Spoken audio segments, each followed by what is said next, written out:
Did you catch this? Spoilers ahead. By adapting Lee Child's Gone Tomorrow, Reacher Season 4 is finally breaking a redundant storytelling trend. The Amazon Prime Video detective series was off to a strong start when it adapted the first book, Killing Floor, from Lee Child's Jack Reacher book series.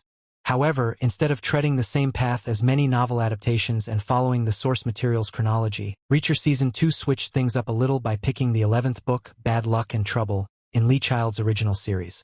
Season 3 continued this trend by adapting the 7th book, Persuader, and bringing another compelling story from the novel series to the small screen. With Reacher Season 4, the Prime Video show is taking on Lee Child's 13th novel, Gone Tomorrow, which is often touted as one of the best books in the original series. Interestingly, Gone Tomorrow's story ensures that Prime Video's Reacher introduces a major storytelling shift after Seasons 1, 2, and 3 consistently followed one narrative trope. Unlike its predecessors, Reacher Season 4 is not another revenge story for the protagonist. Reacher's motives will be different in Season 4. In Reacher Season 1, the titular character had no intentions of sticking around in Margrave for long. However, he ended up staying in the small town and got involved in its deeply rooted criminal conspiracy, soon after learning that his brother had been murdered there.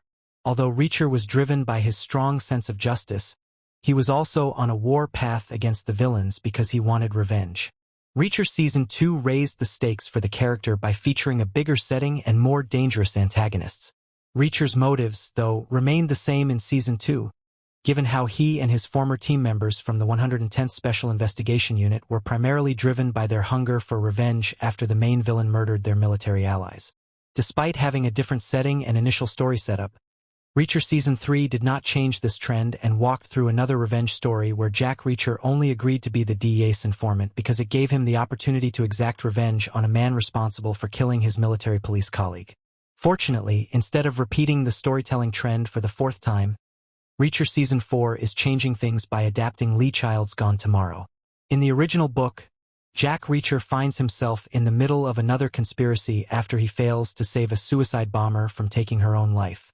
Instead of being driven by a lust for revenge, it is Reacher's underlying guilt and curiosity that encourage him to understand and uncover the woman's backstory. This adds another layer to Reacher's character, showing how revenge is not the only force that motivates him. Reacher Season 4 will have to find new ways to raise the stakes for Richson's character. Revenge gave Reacher a strong emotional drive in Seasons 1, 2, and 3. Revenge proved to be a potent driving force for Alan Ritchson's Jack Reacher in the Prime Video show's Seasons 1, 2, and 3. It highlighted that even though the character carried himself with a stoic demeanor and rarely showed his emotions, he deeply cared about all the people who crossed paths with him in the past. Each season also featured flashbacks that revealed how Reacher forged some of his most formative relationships that shaped his sense of justice and protectiveness towards his loved ones. Reacher's backstory with Dominique Cole even highlighted how he came up with one of his most crucial investigative rules: assumptions kill. Since Jack Reacher's past ties and personal losses have significantly influenced his narratives in the show, so far, it would be interesting to see how the shift in Season 4's storytelling will give him new emotional stakes. Not to mention, it is also hard not to look forward to how Alan Ritchson will channel these new aspects of Jack Reacher's psyche in Reacher Season 4. Thanks for watching.